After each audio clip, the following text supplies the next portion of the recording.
علی بھائی اگلا سوال ہے، ایک بھائی کہتے ہیں میرا ایک سوال ایسا ہے جسے علماء کرام سے کرنا کسی خطرہ سے خالی نہیں ہوگا، کیونکہ ہمارے برصغیر پاک و ہند کے معاشرے میں ایسے سوالات کو گستاخی سمجھا جاتا ہے۔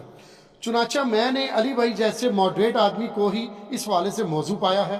میرا سوال ہے کہ کیا قیامت کے دن عام لوگوں کے ساتھ ساتھ انبیاء کرام علیہ السلام کا بھی حساب ہوگا، یا وہ لوگ بغیر حساب و کتاب کے ہی جنت میں چلے جائیں گے؟ دیکھیں یہ کتنا گھٹن کا ماحول ہے کہ ایک بندے کے دماغ میں اگر یہ سوال آیا ہے کہ قیامت والے دن کیا انبیاء کا بھی سوال ہوگا، ان کے کیے ہوئے اعمال کا ان سے اللہ تعالیٰ پوچھے گا، تو یہ سوال کرتے ہوئے لوگ ڈرتے ہیں۔ اگر آپ یہ کہیں کہ یہ سوال ایویں کسی نے بھیج دیا ہے، ایسا نہیں ہے۔ ہمارے واٹس ایپ گروپس میں پوری دنیا سے ہزاروں سوالات آتے ہیں جن کی ہم اسکروٹنگ کرتے ہیں۔ اسکروٹنگ اس لیے کرتے ہیں کہ جو سوال پہلے ریکارڈ ہو چکے ہیں ان کو انٹرٹین نہ کیا جائے۔ نمبر 2، کوئی ایسا سیکس سے ریلیٹڈ سوال نہ بیچ میں آئے جو بےہودگی پر مبنی ہو کہ ہمیں اس کو ایڈریس کرنا پڑتا ہے۔ اب یہ جو سوال ہے، جو علماء یہ کہتے ہیں کہ جی آپ علماء سے پوچھیں، تو علماء سے ذرا پوچھ کے آپ دیکھ لیں، رسک لے کے دیکھ لیں، آپ یہ پوچھ کے دیکھ لیں۔ وہ تو آپ کو فوراً کہیں گے جی آپ سب سے پہلے تو لا حول ولا قوت الا باللہ پڑھیں۔ تھوڑا کوئی اور سخت ہوا تو وہ کہے گا جی آپ کے دماغ پہ جو یہ سوال آیا اور جو زبان سے آپ نے کہہ دیا تو یہ تو کفر ہو گیا، اب آپ توبہ کریں اور تجدید نکاح بھی کریں اور تجدید بیعت بھی کریں۔ اگر آپ کہہ رہے ہیں یہ اسی طرح ہے تو آپ کر کے دیکھ لیں سر۔ آپ میں تو اتنی جرت بھی نہیں ہوگی کہ سوال کریں کسی مولوی سے جا کے اور پھر اس کا جواب بھی سن لیں۔ اس کو کہنا ہے جواب مجھے قرآن و حدیث سے دینا ہے، تو ہم قرآن حدیث میں دسے گا۔ ٹھیک ہے سر، اس امت میں علماء نے تو عصمت انبیاء کا وہ عقیدہ امت کو دیا ہے کہ جو نہ قرآن میں بیٹھتا ہے نہ بخاری اور مسلم میں بیٹھتا ہے، اور آج کوئی اس عقیدے کے اوپر بات نہیں کر سکتا۔ عصمت انبیاء کا عقیدہ یہ ہے کہ انبیاء انٹینشنلی کوئی گناہ کبیرہ نہیں کریں گے، اور اگر اس کی طرف مائل ہوں گے تو اللہ تعالیٰ کی اسپیشل پروٹیکشن ان کو ہوگی، اللہ ان کو اس سے بچا لے گا۔ یہ نہیں ہے کہ انبیاء غلطی کر نہیں سکتے۔ تو سر آپ سورہ یوسف پڑھ کے دیکھ لیں، اللہ فرماتا ہے اس عورت نے یوسف کا قصد کیا اور یوسف بھی اس کا قصد کر لیتا اگر اپنے رب کی برہان نہ دیکھتا۔ ہم یہ پوچھتے ہیں، یہ قرآن میں یہ آیت ہم نے تو نہیں داخل کی ہے، یوسف کیوں قصد کر لیتا؟ اگر آپ کی ڈاکٹرین میں انبیاء میں مادہ ہی نہیں ہے غلطی کا، تو پھر قرآن میں یہ آیت ہونی چاہیے تھی کہ یوسف میں مادہ ہی نہیں تھا، وہ کبھی بھی غلطی نہ کرتا۔ اور قرآن کے کیا الفاظ ہیں؟ اس عورت نے یوسف کا قصد کیا، یوسف بھی قصد کر لیتا اگر اپنے رب کی برہان نہ دیکھتا۔ پھر 13واں پارہ سٹارٹ اس سے ہو رہا ہے کہ حضرت یوسف علیہ السلام کہتے ہیں میں اپنے جان کو بری نہیں کرتا ہوں، نفس بے شک برائی کا ہی حکم دیتا ہے۔ حضرت یوسف علیہ السلام تو اپنے بارے میں یہ بات کر رہے ہیں۔ اچھا، انبیاء کو اسپیشل پروٹیکشن اس اعتبار سے ہوتی ہے کہ اگر وہ کسی طرف مائل ہونے لگے تو اللہ کی اسپیشل پروٹیکشن کی وجہ سے اس طرف مائل نہیں ہوتے۔ اور اگر آپ کہیں کہ ان میں مادہ موجود نہیں ہوتا پھر تو انبیاء کی فضیلت ہی ختم ہو جائے گی۔ فضیلت تو ہے اس لیے ہے کہ ان میں مادہ موجود ہے، اللہ کے خوف اور اسپیشل حفاظت کی وجہ سے وہ اس گناہ سے بچ جاتے ہیں، جس کی میں دنیا میں آپ کو مثال دے سکتا ہوں۔ آپ کو بریانی بہت پسند ہو، کئی دنوں کا فاقہ ہو، اور آپ کے سامنے لا کے بریانی کی پلیٹ رکھی جائے، اس کی خوشبو بھی آپ کا دل لبھا رہی ہو، اور بڑے بڑے نورانی چہروں والے علماء کرام بیٹھے ہوئے ہوں، اور ایک کلین شیو گنہگار سو کارڈ آپ کے نزدیک، بندہ آپ کے کان میں آ کے یہ کہہ دے کہ سر ان علماء کرام نے اس بریانی میں آپ کے لیے زہر ملایا ہوا ہے، تو اس کے بعد کیا ہوگا؟ آپ کی بھوک باقی رہے گی؟ ایمانداری سے بتائیں۔ اچھا، اور آپ ان کی داڑھیوں اور پگڑیوں سے دھوکا، آپ کہیں گے نہیں نہیں یہ تو کلین شیو بندہ ہے، اس کی تو بات ویسے ہی نہیں ماننی، اتنی نورانی شکلوں والے کیسے جھوٹ بول سکتے ہیں؟ اور وہ نورانی شکلوں والے قرآن پہ حلف بھی دے دیں کہ یہ جھوٹ بول رہا ہے، اور آپ ان سے کہیں کہ سر اگر یہ جھوٹ بول رہا ہے تو آپ اس کو ذرا چکھیں، اور کوئی چکھنے کے لیے تیار بھی نہ ہو رہا ہوں، تو پھر تو سر یہی ہو رہا ہے، دین کے ساتھ تو یہ کھلواڑ کیا ہے انہوں نے آپ کے ساتھ۔ آپ ماشاءاللہ کتنی ان کی عظمت کے گن گا رہے ہیں، اور ہمارے جیسے بندے جب آپ کو بتاتے ہیں تو آپ کہتے ہیں علماء کی توہین ہو رہی ہے۔ جہاں جان جا رہی ہے وہاں آپ کو ٹینشن ہے، جہاں ایمان جا رہا ہے کوئی ٹینشن نہیں ہے۔ اچھا، تو میں یہ مثال اس لیے دی کہ چونکہ اس بریانی میں چھپے ہوئے عیب اور انجام کا آپ کو پتہ چل گیا، لہٰذا آپ کو وہ اس کی خوشبو اٹریکٹ نہیں کرے گی۔ اس طرح انبیاء کرام علیہ السلام کو گناہ میں چھپے ہوئے وبال اور انجام کا ایک ایسا تعارف ہو جاتا ہے کہ وہ ان چیزوں سے بچ جاتے ہیں. دل مائل ہوتا ہے لیکن اللہ ان کو معرفت ایسی کرواتا ہے کہ وہ اپنی ول سے بچ جاتے ہیں, لیکن اسپیشل پروٹیکشن اللہ کے ساتھ اللہ نے جو دی. تو یہ عصمت انبیاء کے عقیدے میں نے 2 لیکچرز دیے, 88A مسئلہ اور 88B, وہ آپ دیکھیں. حدیث شفاء میں آپ کو نہیں سناتے کہ ہر نبی کہے گا نفسا نفسی نفسی نفسی سوائے نبی علیہ السلام کے. اور وہ تو بخاری مسلم میں ہے, حضرت آدم کے کہ آج مجھے اپنی غلطی یاد آ رہی ہے, نوح علیہ السلام کے کہ میں نے اپنے کافر بیٹے کے لیے دعا کی تھی حالانکہ وہ کافر تھا, مجھے آج اپنی غلطی یاد آ رہی ہے. حضرت موسیٰ علیہ السلام کہہ رہے ہیں کہ مجھے بندہ مجھ سے مر گیا تھا, مجھے آج اپنی غلطی یاد آ رہی ہے. ابراہیم علیہ السلام کہیں کہ مجھے 3 دفعہ توریتاً جھوٹ بولنا پڑ گیا تھا, آج مجھے اپنی غلطی یاد آ ری ہے.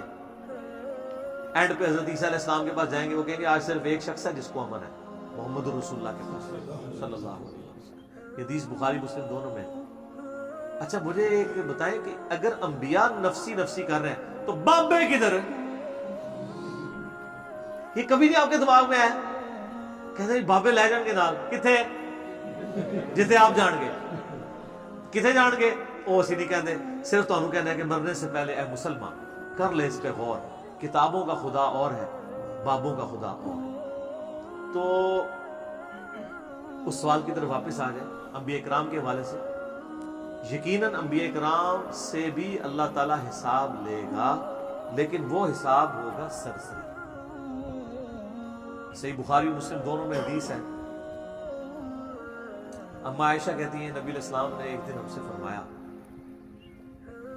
کہ قیامت والے دن جس کا حساب کتاب شروع ہوا وہ مارا گیا. اللہم اجرنا. اما عائشہ کہتی ہیں یا رسول اللہ قرآن میں تو یہ آیت ہے فَأَمَّا مَنْ أُوتِيَ كِتَابَهُ بِيَمِينِهِ فَسَوْفَ يُحَاسِبُ حِسَابًا يَسِيرًا, جس کا نام اعمال اس کے دائیں ہاتھ میں دیا جائے گا اس سے بڑا آسان حساب لیا جائے گا.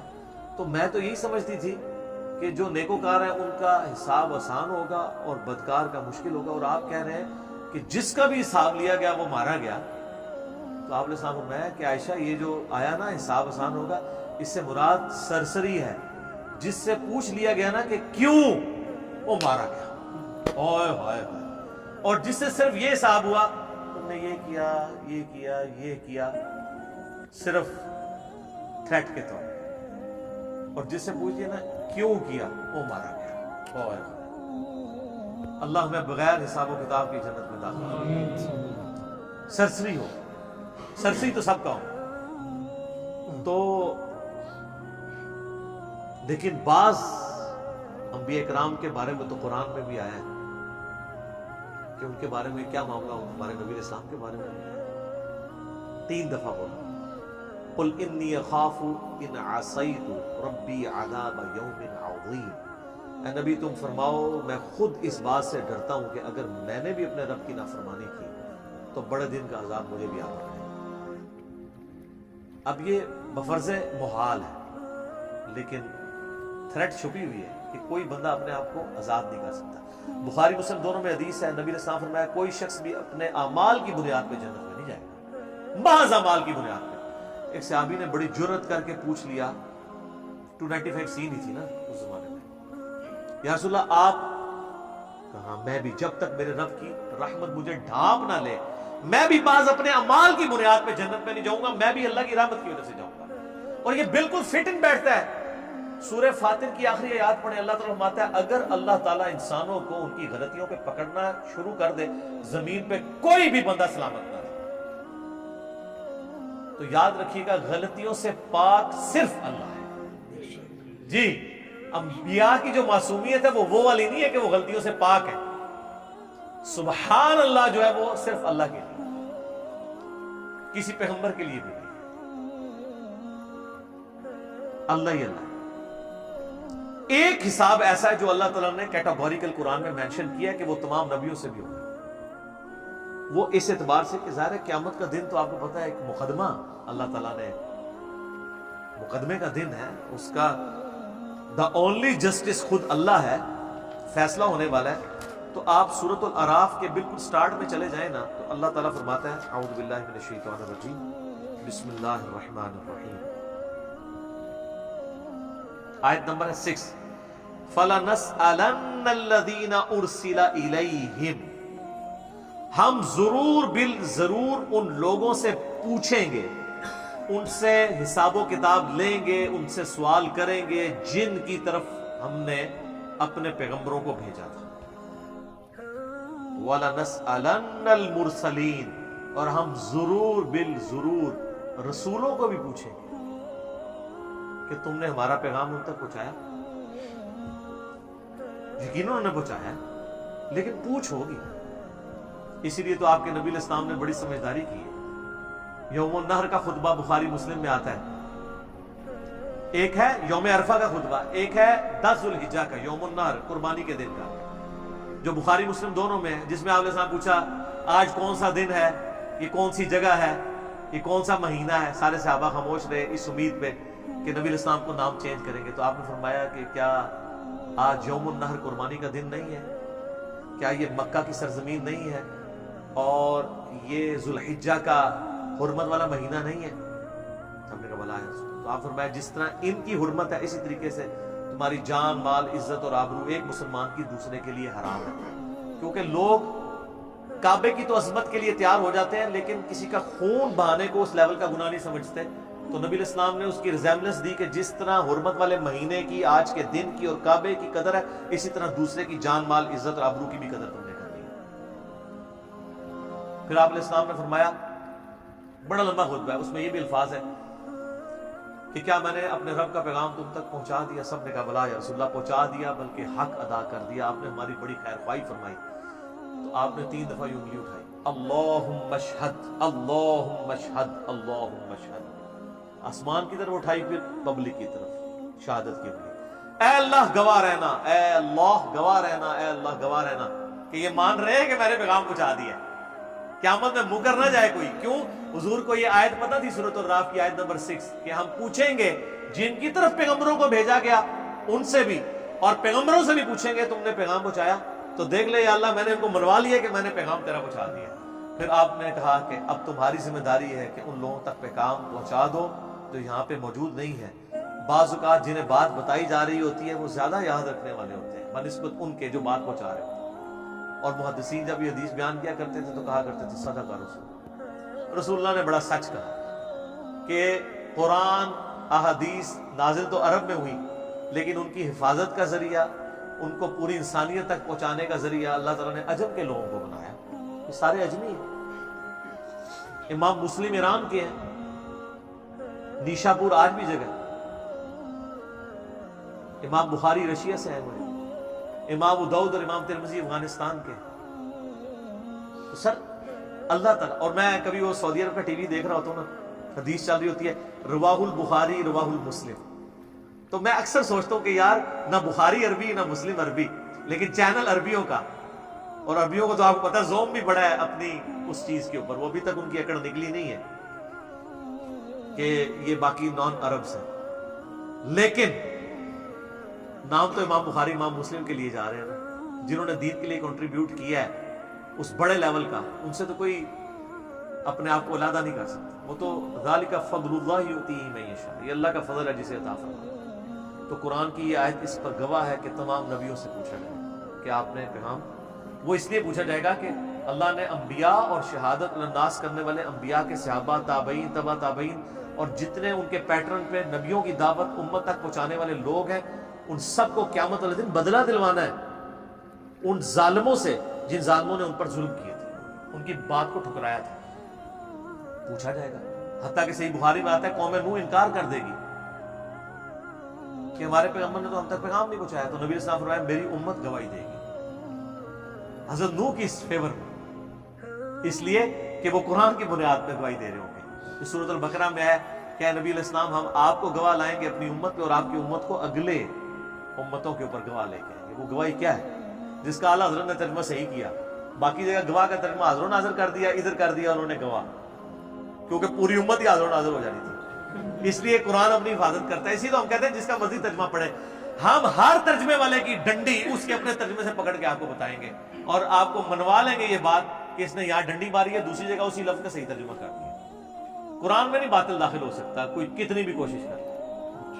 اور سر ڈراپ سین آف القیامہ میں سے ایک ڈراپ سین، ایک اس پیغمبر کی ٹریجک سٹوری ہے کہ جس کے نام پہ انسانیت کی تاریخ کا سب سے بڑا شرک ہوا ہے۔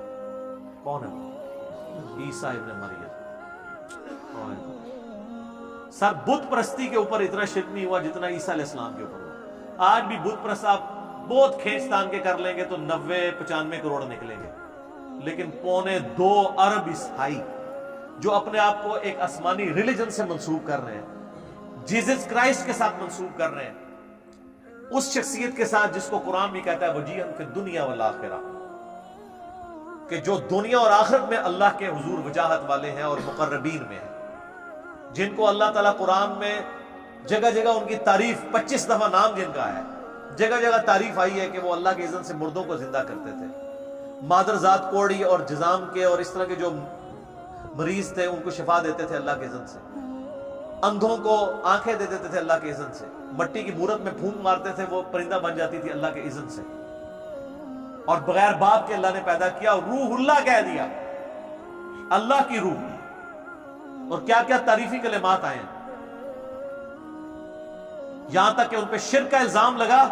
اللہ نے عیسائیوں کو جواب دیتے ہوئے حضرت عیسیٰ کی طرف سے صفائی پیش کی، لقد کفر الذین قالوا ان اللہ هو المسیح ابن مریم، وہ لوگ کفر کر رہے ہیں جو یہ کہہ رہے ہیں کہ عیسیٰ ابن مریم ہی اللہ ہے، وقال المسیح، جبکہ مسیح تو یہ کہا کرتے تھے یا بنی اسرائیل، اے اولاد یعقوب، اعبدوا اللہ ربی وربکم، اسی رب کی عبادت کرو جو میرا بھی رب ہے تمہارا بھی رب ہے، انہ من یشرک باللہ فقد حرم اللہ علیہ الجنہ ومأواہ النار وما للظالمین من انصار، بے شک جو کوئی اللہ کے ساتھ شرک کرے گا اللہ نے ایسے شخص پہ جنت حرام کر دی ہے، اس کا ٹھکانہ دوزخ ہے، وہاں پہ اس کا کوئی مددگار نہیں ہوگا۔ جیزس کرائسٹ کا یہ خطبہ سورۃ المائدہ کی آیت نمبر 72 میں اللہ تعالیٰ نے حضرت عیسیٰ کی صفائی پیش کر دی۔ پھر آیت نمبر 73 میں آگے جا کے اللہ فرمائے لقد کفر الذین قالوا ان اللہ ثالث ثلاثہ، اللہ تین میں سے ایک ہے، وہ بھی کافر ہے، یعنی پروٹیسٹنٹ بھی کافر اور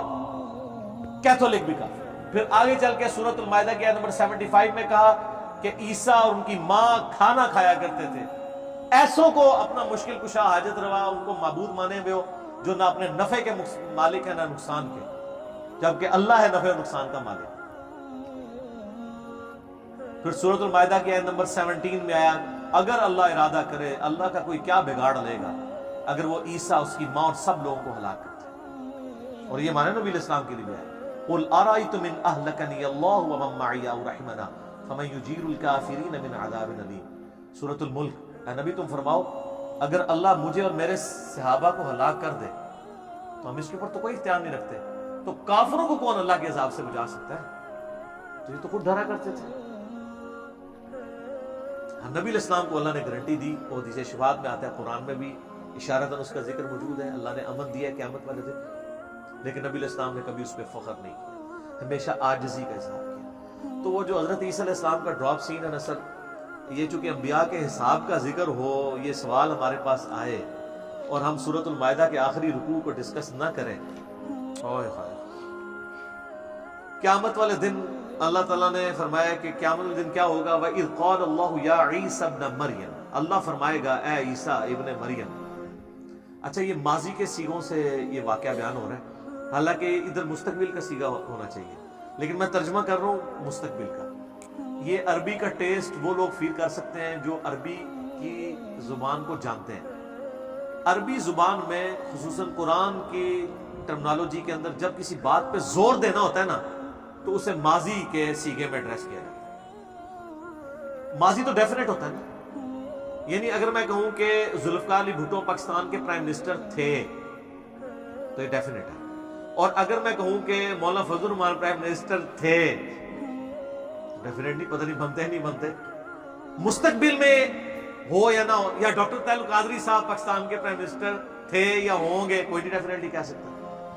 قرآن ماضی کے سیغوں میں اس لیے بات کرتا ہے کہ چونکہ یہ ڈیفینیٹ ہے کہ قیامت کا دن ہوگا، عدالت قائم ہوگی، حضرت عیسیٰ کے ساتھ اللہ تبارک و تعالیٰ یہ گفتگو کرے گا، لہذا سمجھو یہ ہو چکا۔ یہ جس طرح ماضی ڈیفینیٹ ہے نا، اسی طرح یہ بھی ڈیفینیٹ ہے کہ یہ ہو چکا. اب آپ کو سمجھ آئے گی. وَإِذْ قَالَ اللَّهُ يَا عِيسَى ابْنَ مَرْيَمَ، اور یاد کرو جب اللہ کہے گا اے عیسیٰ مریم کے بیٹے، أَأَنْتَ قُلْتَ لِلنَّاسِ اتَّخِذُونِي وَأُمِّيَ إِلَٰهَيْنِ مِن دُونِ اللَّهِ، کیا تو نے لوگوں سے کہا تھا کہ تجھے اور تیری ماں کو اللہ کو چھوڑ کے معبود مان لیں؟ یہ حساب ہو رہا ہے نا، حساب. تو اللہ کو نہیں پتا کہ عیسیٰ نے نہیں کہا ہوا. حضرت عیسیٰ کو چاہیے تھا یا اللہ تو نے تو قرآن میں نازل کر دیا ہوا ہے نا کہ میں تم سے یہی کہتا تھا تیری عبادت کرے. سر اللہ کو کون اتنے کانفیڈنس کے ساتھ جواب دے سکتا ہے؟ یہ آپ کے بابا ہی کہہ دے رہے ہیں جو اسرائیل کو روح کھولی، یا اللہ میں اس وقت تک جنت میں نہیں جاؤں گا جب تک سارے مرید نہ لے جاؤں. مجھے لگتا ہے انہوں نے لے ہی جانے نے، پر کدھر اور. خوف خدا کرے. کیا تو نے کہا تھا؟ اب جو آپ دیکھیں، قال سبحانہ، کہیں گے اللہ تو پاک ہے، ما یکون لی ان اقول ما لیس لی بحق، میری کب یہ جرت ہے کہ جس چیز کا میں اہل ہی نہیں ہوں وہ کہہ دوں. ان کنت قلتہ، بالفرض اگر میں نے یہ ایسی کوئی بات کی ہوئی ہے، فقد علمت، تو یا اللہ تجھے تو پتا ہوگا. تعلم ما فی نفسی، تو جانتا ہے جو میرے اندر بھی ہے.